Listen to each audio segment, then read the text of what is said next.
सगळे मराठी आता सावध राहा. जर आचारसंहितेच्या आत आपल्याला आरक्षण नाही दिलं, कारण त्यांना दिलंय, जर आपल्याला दिलं तर एक सुद्धा निवडून आलं पुरेचे पुरे पडले पाहिजे. सुपडा साफ करून टाकायचं, एकाला अजिबात ठेवायचं नाही. हे भाजप नाही ना, भाजप नाही ना, कुणी नाही ना, कुणी नाही, दोन्ही मुख्यमंत्री नाही, दोन्ही उपमुख्यमंत्री नाही, कोण नाही, कोण नाही. आपल्या शेजार जागा फटका झाला. मी आता ऐकलंय त्यांचा अध्यादेश काढलाय, त्यांचा मार्ग मोकळा केला. मराठ्यांचा जर आता आरक्षणाचा मार्ग मोकळा केला, पुरे संपल्या पाहिजे. ह्याकडेच त्याकडे एक बी जातवान तुम्ही मराठी असाल ना तर एक बी राहिला नाही पाहिजे. आता हो नसता आचारसंहितेत आमचं आरक्षण द्यायचं. अरे आमच्या उघड्या डोळ्यानं अपमान बघायचा का आता आम्ही? एकाला देता एकाला देत नाही. कोणतं सरकार चालवतं तुम्ही? मूर्खपणा लावलाय. आता सुट्टी नाही.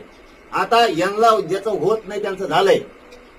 आमचं 200 वर्षापूर्वीचं, आता आम्हाला सुद्धा आमचा अध्यादेश मराठा आणि कुणबीचा पाहिजे. तुम्ही नाही दिला की तुम्ही खलास, तुम्हाला सुट्टी देत नाही. आता आमचे पॉईंट बी बदलले. एकाला एक न्याय, एका जातीला दुसऱ्या जातीला तिसरा